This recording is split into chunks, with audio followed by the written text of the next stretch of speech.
right, welcome back to Two Bikes and a Drone. I'm still working on my 12,000 mile service. Getting ready to do the final drive fluid change. And if you watch my other video about the oil change, which is pretty darn easy, this is by far even easier. 2 bolts. I mean, it may be a pain putting it in, from what I understand, slow process, but access to everything, 2 bolts. And should be pretty easy. So let's get to that right now. What we're gonna do is bring you down here. So for my GS, I don't have the, I don't know what you call it, splash thing on here. I took it off day 1, so it's super easy. You don't have to take the rear tire off or anything. Got a number 6 Allen right there where you add the fluid, and it's recommended that you take that out. You know, one website said to take that out first, just to make sure, you know, it'll come out before you drain all your fluid, right? And then on the underside, where is it at? Right there is a T45 Torx. So that's where you drain it from. So let's get to draining. All right, I don't expect this to be very difficult at all. And that certainly didn't let me down any. When I bought the lube at the dealership also.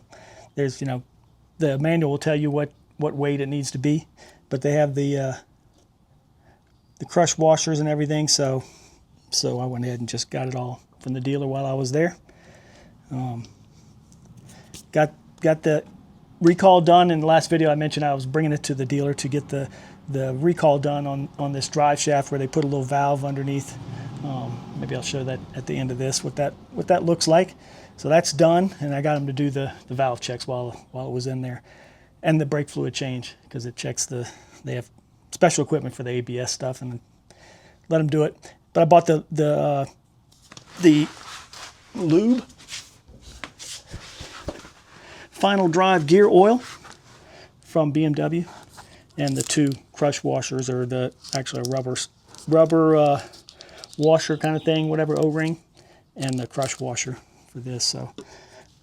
So that's it. And then I had to go to another website recommended that go to a beauty supply place if you're going to do this yourself, and get a container, which is what I just did.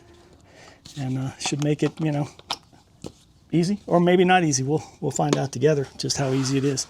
But it's certainly easy to get to, so we'll press on with that as soon as I get the oil pan. All right.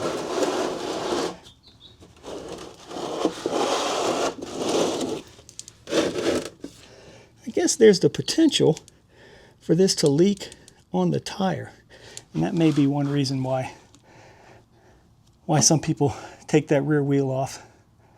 I think I'm gonna use the old aluminum foil trick like I did with the engine oil, and we'll just reroute it over here. So I'll be right back. Go get some of that. Handy dandy aluminum foil. I think I can just stick it back here, and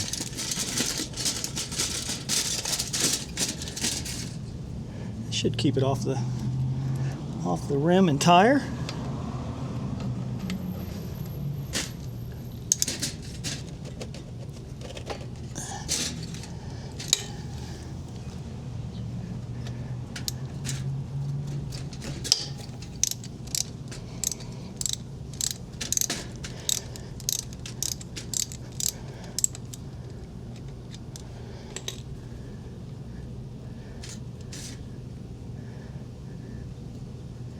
So this bolt has a magnet on it like the engine oil drain bolt. That's not bad at all. Looks pretty clean.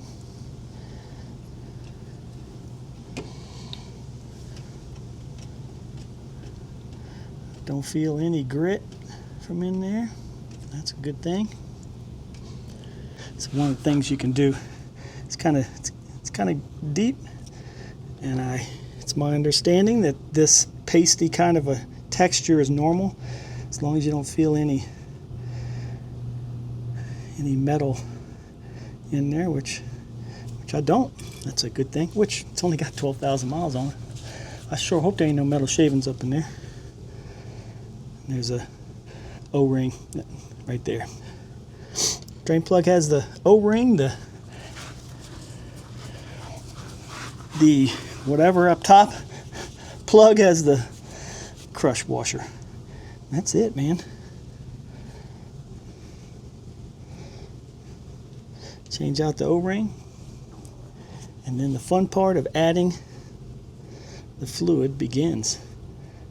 There's some guy out there on the internet, on the ADV Rider bulletin board thing, that makes a kit that's got, you know, like a bolt where he's drilled it out or something, where you can put that in there, and then a tube and a container, you know, and you just squeeze it in there. Easy peasy, supposedly. I don't know. Maybe this is easy too. Maybe it's not. I don't have that kit, so we're gonna do it the way you have to do it when you don't have that kit.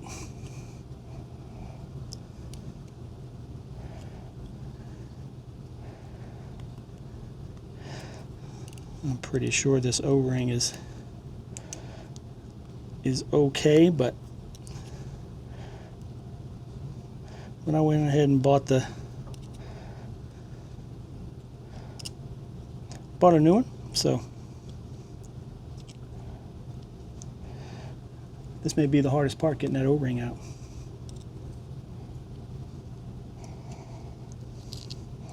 There it is.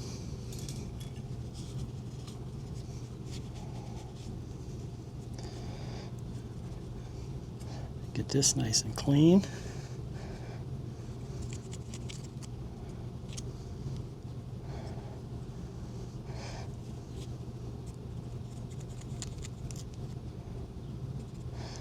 Right.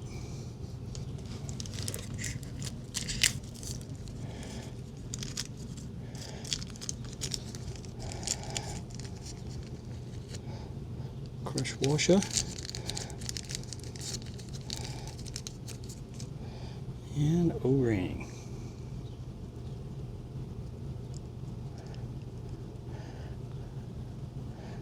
Pretty darn easy to put in.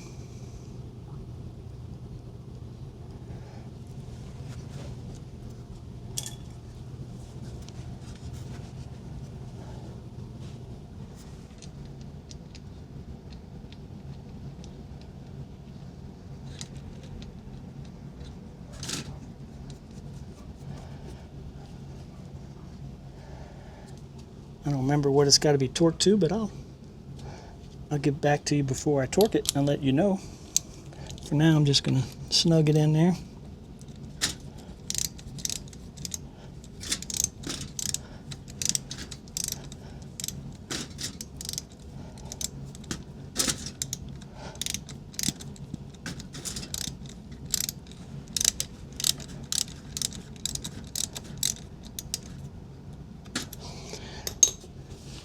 Don't let me forget to torque that.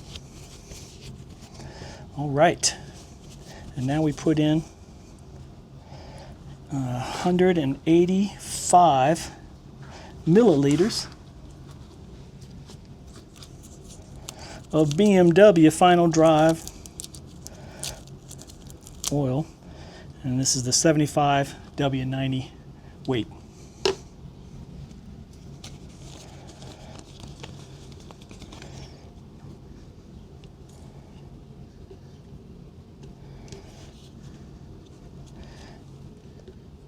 And the old guy's got to get his glasses.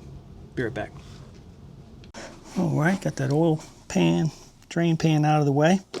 So I got my fancy beauty supply shop container here. Several different ones. This one's got a little bit of an angle on the top, so that's what I'm going to use. It's got 180. I think I said 185, but whatever it was I said a minute ago was supposed to be 180 milliliters of the Final Drive fluid. So So we'll dump some of that in, 180 milliliters worth in there. It comes with 207, so we'll have a little bit left over. Nice and clean.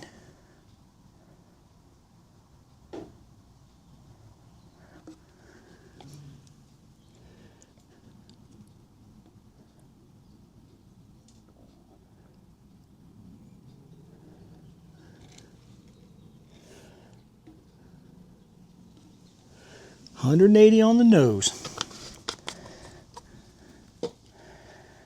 And now we see whether it's a pretty small hole in the top of this thing, but we'll see how well this works. See if it makes a mess, see what we got.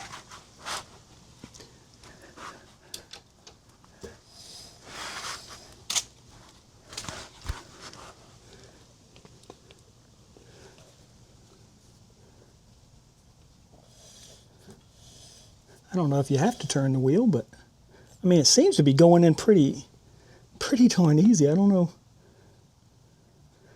It could come spilling out. I don't know. I'm not sure what the deal, why it's such a issue and why you'd want to spend even the, I don't know, 35, 40 bucks or something is what the guy charges. But I mean, I'm not forcing it in real fast, granted, but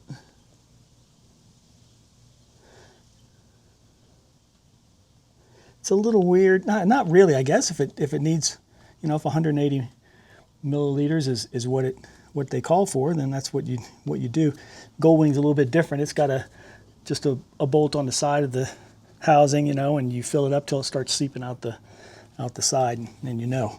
That's good enough for Honda back in '89 apparently, and BMW says 180 milliliters is what's proper for this, so that's what we'll do. Saw one video where the guy said that that doing it this way can be messy, but I don't understand that, because for me right now it's not messy. I haven't spilled a drop yet. It's going in fine. I don't know.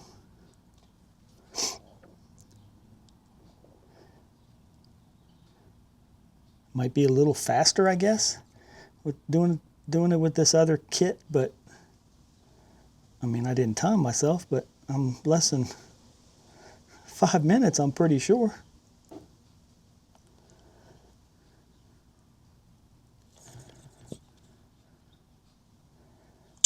Look at that. No mess.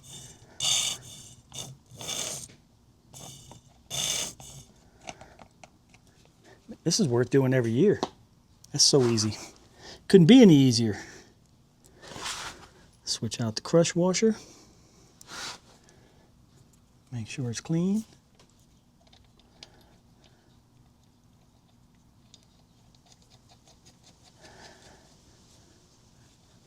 I do love this drive shaft on this motorcycle, and it is definitely one of the reasons I bought this. I mean, you know, the GS is, for the non-GS people, they might disagree, I don't know. Well, I grabbed the wrong ratchet. This thing's a piece of junk. Anyway, I bought this GS because I wanted the king of adventure bikes, and that's what it is, and because it's got a drive shaft. I've had a drive shaft on that Goldwing for, you know, the 25 years I've had it, and I don't want to have to lube and maintain a chain. And this thing, you know, I might just be changing this fluid every year just to make sure I keep it in top-notch condition. It's so darn easy. So let me get a ratchet that actually works, and we'll get the torque values and finish this up. All right, give me a good ratchet. Get it close. Both of these get torqued down to 20 newton meters.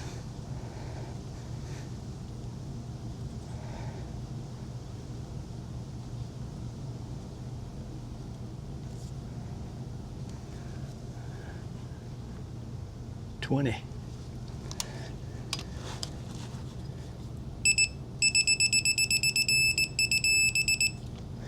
All right.